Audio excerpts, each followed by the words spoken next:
राधे राधे। कुंज बिहारी श्री हरदास। आज हम सभी मार्गशीर्ष मास के कृष्ण पक्ष की एकादशी, जिसका नाम उत्पन्ना एकादशी है, इसकी पावन कथा का श्रवण करेंगे। लेकिन सबसे पहले हम सभी अपना ध्यान बांके बिहारी जी महाराज के युगल श्री चरणों में केंद्रित करते हैं और कथा का आनंद लेते हैं। नमः कुंज विहारिण्यै, नमः कुंज विहारिणे, स्वामी श्री हरिदासाय, गुरुनाम गुरुवे नमः। सब द्वारन को छोड़ के मैं आयो तेरे द्वार, अहो वृषभान की लाडली, हम सब की ओर निहार। तो श्री राधा रानी की, श्री बांके बिहारी जी महाराज की असीम अनुकंपा सभी पर बरसती रहे, इसी प्रार्थना के साथ हम उत्पन्ना एकादशी की कथा को आरंभ करते हैं। श्री सूत जी बोले, हे महर्षियों, इस एकादशी महात्म को भगवान श्री कृष्ण ने कहा था। भक्तजन ही इस व्रत को प्रेम पूर्वक सुनते हैं और इस लोक में अनेकों सुखों को भोग कर अंत में विष्णु धाम को प्राप्त करते हैं। एक बार पांडवों ने श्री हरि कृष्ण जी से पूछा, हे प्रभु, इस एकादशी व्रत का क्या महात्म्य है और इस व्रत को करने से क्या पुण्य मिलता है, सो आप विस्तार पूर्वक कहिए। तब भगवान श्री कृष्ण कहते हैं, हे पांडु श्रेष्ठ, व्यतिपात योग में, संक्रांति में, सूर्य चंद्र ग्रहण में दान देने से और कुरुक्षेत्र में स्नान करने से जो पुण्य प्राप्त होता है, वही पुण्य मनुष्य को एकादशी का व्रत करने से प्राप्त होता है। हे अर्जुन, जो फल वेद पाठी ब्राह्मणों को 1000 गौदान करने से मिलता है, उससे 10 गुना अधिक पुण्य एकादशी का व्रत करने से मिलता है। 10 श्रेष्ठ ब्राह्मणों को भोजन कराने से जो पुण्य मिलता है, वह एकादशी के पुण्य के 10वें भाग के बराबर है। निर्जल व्रत करने का आधा फल एक बार भोजन करने के बराबर होता है। अतः एकादशी का व्रत करने पर ही यज्ञ, दान, तप आदि मिलते हैं, अन्यथा नहीं। अतः एकादशी के व्रत को अवश्य करना चाहिए। इस व्रत में शंख से जल नहीं पीना चाहिए। मांसाहार तथा अन्य निरामिष भोजन एकादशी के व्रत में सर्वथा वर्जित हैं। एकादशी व्रत का फल 1000 यज्ञों से भी अधिक है। ऐसा सुनकर अर्जुन बोले, हे भगवान, आपने इस एकादशी के पुण्य को अनेक तीर्थों के पुण्य से श्रेष्ठ तथा पवित्र क्यों बताया है, यह सब आप विस्तार पूर्वक कहिए। तब भगवान श्री कृष्ण बोले, हे कुंती पुत्र, सतयुग में एक महाभयंकर दैत्य हुआ था। उसका नाम मुर था। उस दैत्य ने इंद्र आदि देवताओं पर विजय प्राप्त कर उन्हें उनके पद से अलग कर दिया।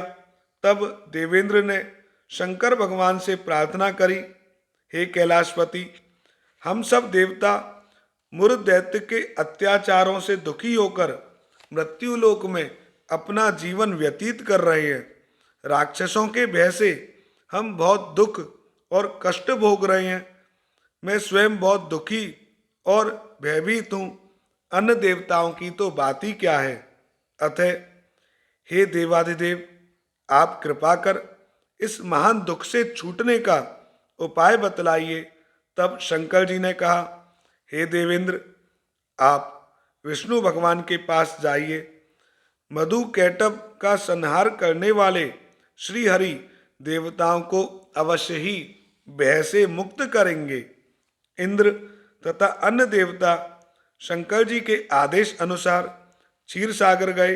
वहां पर भगवान विष्णु शेष शैया पर विराजमान थे। भगवान विष्णु के समक्ष उपस्थित होकर सभी देवताओं ने उनकी स्तुति की। हे देवाधिदेव, आप स्तुति करने योग्य हैं। आपको बारंबार प्रणाम है। हे दैत्यों के संहारक, आप हमारी रक्षा करें। हे जगन्नाथ, हम समस्त देवगण दैत्यों से भयभीत होकर आपकी शरण में आए हैं। इस समय दैत्यों ने हमें स्वर्ग से निकाल दिया है और हम सब देवता बड़ी ही दयनीय स्थिति में पृथ्वी पर विचरण कर रहे हैं। अब आप ही हमारी रक्षा करें, रक्षा करें। हे देवाधिदेव, हे त्रिलोकपति, हमारी रक्षा करें। देवताओं की करुण वाणी सुनकर श्री विष्णु भगवान बोले, हे देवताओं, वह कौन सा दैत्य है जिसने देवताओं को जीत लिया है? तुम सभी देवगण किसके भय से पृथ्वी लोक में भटक रहे हो? क्या वह असुर इतना बलवान है जिसने इंद्र सहित सभी देवों को जीत लिया है? तुम निर्भय होकर मुझे सब कुछ बताओ। भगवान के उन अमृत रूपी वचनों को सुनकर इंद्र बोले, हे भगवान, प्राचीन समय में ब्रह्मवंश में उत्पन्न हुआ नाड़ी जंगम नाम का एक दैत्य था, जिसका मूर नामक एक पुत्र है जो चंद्रावती नामक नगरी में निवास करता है। उसने अपने बल से समस्त विश्व को जीत लिया है और सब देवताओं को देवलोक से निकालकर अपने दैत्य कुल के असुरों को इंद्र, अग्नि, यम, वरुण, चंद्रमा आदि लोकपाल बना दिया है। वह स्वयं सूर्य बनकर पृथ्वी को तापता है और स्वयं ही मेघ बनकर जल की वर्षा करता है। अतः आप उस बलशाली भयानक दैत्य का संहार करके देवताओं की रक्षा करें। इंद्र के ऐसे वचन सुनकर श्री विष्णु भगवान बोले, देवताओं, मैं तुम्हारे शत्रु का शीघ्र ही संहार करूंगा। मुझे तुरंत ही चंद्रावती नगरी में ले चलिए। इस प्रकार भगवान विष्णु देवताओं के साथ चल दिए। उधर दैत्यराज मुर ने अपने तेज से जान लिया कि श्री विष्णु भगवान युद्ध की इच्छा से उसकी राजधानी की ओर आ रहे हैं। अतः अपने राक्षस योद्धाओं के साथ वह भी युद्ध भूमि में आकर गरजने लगा और देखते ही देखते युद्ध आरंभ हो गया। युद्ध आरंभ होने पर असंख्य दानव अनेक अस्त्रों शस्त्रों को धारण कर देवताओं से युद्ध करने लगे, परंतु देवताओं के मन में तो पहले ही भय समाया हुआ था। वे अधिक देर तक दैत्यों के सामने टिक नहीं सके और भाग खड़े हुए। तब भगवान विष्णु स्वयं युद्ध भूमि में आ गए। दैत्य पहले से भी अधिक जोश में भरकर भगवान विष्णु से युद्ध करने लगे। वे अपने अस्त्र शस्त्रों से उन पर प्रहार करने लगे। भगवान भी चक्र और गदा से उनके अस्त्र शस्त्रों को नष्ट करने लगे।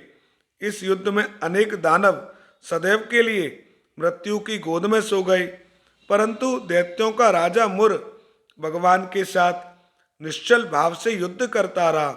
उसका तो जैसे अभी बाल भी बांका नहीं हुआ था। वह बिल्कुल निडर होकर युद्धरत था। भगवान विष्णु मुर को मारने के लिए जिन जिन शस्त्रों का प्रयोग करते, वे सब उसके तेज से नष्ट होकर उस पर पुष्पों के समान गिरने लगते। अनेक अस्त्रों शस्त्रों का प्रयोग करने पर भी भगवान उसको जीत नहीं सके।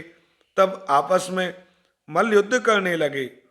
भगवान विष्णु उस दैत्य से देवताओं के लिए सहस्त्र वर्ष तक युद्ध करते रहे, परंतु उस दैत्य को जीत नहीं सके। अंत में भगवान शांत होकर विश्राम करने की इच्छा से बद्रिका आश्रम स्थित 38 कोस लंबी एक द्वार वाली हेमवती नाम की एक गुफा में प्रवेश कर गए। हे अर्जुन, उन्होंने उस गुफा में शयन किया। वह दैत्य भी उनके पीछे पीछे चला आया। तब श्री विष्णु भगवान को सोते हुए देखकर उन्हें मारने को तैयार हो गया।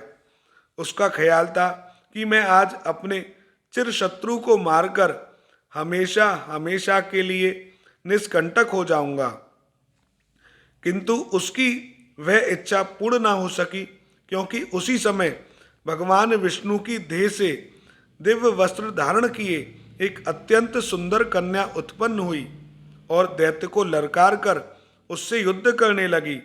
उसे देखकर दैत्य को बड़ा आश्चर्य हुआ और वह सोचने लगा कि ऐसी बलवान कन्या कहाँ से उत्पन्न हुई। और फिर वह दैत्य उस कन्या से लगातार युद्ध करता रहा। कुछ समय बीतने पर उस कन्या ने क्रोध में आकर उस दैत्य के अस्त्र शस्त्रों के टुकड़े टुकड़े कर दिए, उसका रथ तोड़ डाला। तब तो उस दैत्य को बड़ा ही क्रोध आया और सारी मर्यादाएं भंग करके वह उससे मल्लयुद्ध करने लगा। उस कन्या ने उसको धक्का मारकर मूर्छित कर दिया और उसकी मूर्छा टूटने से पूर्व ही उसका सिर काटकर धड़ से अलग कर दिया। सिर कटते ही वह दैत्य पृथ्वी पर गिरकर मृत्यु को प्राप्त हुआ। बचे खुचे असुर उसका ऐसा दुखद अंत देखकर भयभीत होकर पाताल लोक को चले गए। जब भगवान विष्णु की निद्रा टूटी और उस दैत्य को मरा देखकर उन्हें बड़ा आश्चर्य हुआ। वे सोचने लगे कि इस महाबली दैत्य को किसने मारा है। तब वह कन्या भगवान से हाथ जोड़कर बोली, हे प्रभु, यह दैत्य आपको मारने को उद्यत था, तब मैंने आपके शरीर से उत्पन्न होकर इसका वध किया है। इस पर भगवान बोले, हे कन्या, तूने इसको मारा है, अतः मैं तुझसे अत्यंत प्रसन्न हूँ। इसे मारकर तूने तीनों लोकों के देवताओं को सुखी किया है, इसलिए तू अपनी इच्छा अनुसार वरदान मांग, मैं तेरी हर इच्छा पूर्ण करूँगा। कन्या बोली, हे जगदीश्वर, मुझे यह वरदान दीजिए कि जो भी प्राणी या देव मेरा व्रत करे उसके समस्त पाप नष्ट हो जाएं और अंत में उसे स्वर्गलोक की प्राप्ति हो। मेरे व्रत का आधा फल रात्रि को मिले और उसका आधा फल एक समय भोजन करने वाले को मिले। जो श्रद्धालु भक्ति पूर्वक मेरे व्रत को करें वे निश्चय ही विष्णु लोक को प्राप्त करें। जो मनुष्य मेरे दिन तथा रात्रि को एक बार भोजन करे वह धन धान से भरपूर रहे। कृपा करके मुझे ऐसा वरदान दीजिए। भगवान विष्णु बोले, हे कल्याणी, ऐसा ही होगा। मेरे और तेरे भक्त एक ही होंगे और अंत में संसार में प्रसिद्धि को प्राप्त होकर मेरे लोक को प्राप्त करेंगे। हे कन्या, तू एकादशी को पैदा हुई है, इसलिए तेरा नाम भी एकादशी हुआ। क्योंकि तू मेरे अंश से उत्पन्न हुई है, इसलिए संसार में तुझे उत्पन्ना एकादशी के नाम से जाना जाएगा। तथा जो मनुष्य इस दिन व्रत करेंगे उनके समस्त पाप जड़ से नष्ट हो जाएंगे और अंत में वे मुक्ति को प्राप्त करेंगे। तू मेरे लिए अब तीज, अष्टमी, नवमी और 14 से भी अधिक प्रिय है। तेरे व्रत का फल सब तीर्थों के फल से भी महान होगा, यह मेरा स्पष्ट कथन है। ऐसा कहकर भगवान उसी स्थान पर अंतर ध्यान हो गए। एकादशी भी भगवान के उत्तम वचनों को सुनकर प्रसन्न हुई। भगवान श्री कृष्ण बोले, हे पांडुनंदन, एकादशी के व्रत का फल सभी व्रतों, सभी तीर्थों के फल से श्रेष्ठ है। एकादशी व्रत करने वाले मनुष्य के शत्रुओं को मैं समूल नष्ट कर देता हूँ और व्रत करने वाले को मोक्ष प्रदान करता हूँ। उन मनुष्यों के जीवन की जो भी विघ्न बाधाएं होती हैं मैं उन्हें भी दूर करता हूँ। तात्पर्य है कि मुझे अत्यंत प्रिय एकादशी के व्रत को करने वाला प्राणी सभी ओर से निर्भय और सुखी होकर अंत में मोक्ष का अधिकारी होता है। हे पांडवों, यह मैंने तुम्हें एकादशी के उत्पत्ति के विषय में बतलाया है। एकादशी व्रत समस्त पापों को नष्ट करने और सिद्धि को देने वाला है। उत्तम मनुष्य को दोनों पक्षों की एकादशियों को समान समझना चाहिए, उनमें भेदभाव मानना उचित नहीं है। जो मनुष्य एकादशी महात्म का श्रवण व पठन करेंगे वे अश्वमेध यज्ञ के समान फल प्राप्त करेंगे, यह मेरा सत्य वचन है, इसमें किसी प्रकार का संशय नहीं है। कथासार, यह एकादशी भगवान विष्णु की साक्षात शक्ति है।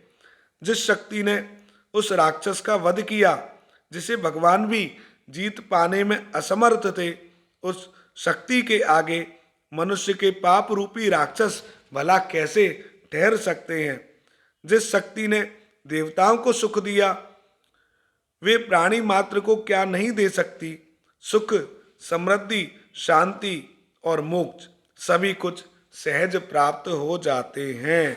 बोलिए श्री एकादशी भगवान की जय। तो आज हम सभी ने बहुत सुंदर कथा का श्रवण किया और आप सब एकादशी के व्रत को अवश्य रखें, एकादशी की कथा का श्रवण अवश्य करा करें। श्री बांके बिहारी जी महाराज की असीम अनुकंपा आप सभी पर सदैव बरसती रहे। श्री कुंज बिहारी श्री हरदास। जय जय श्री राधे।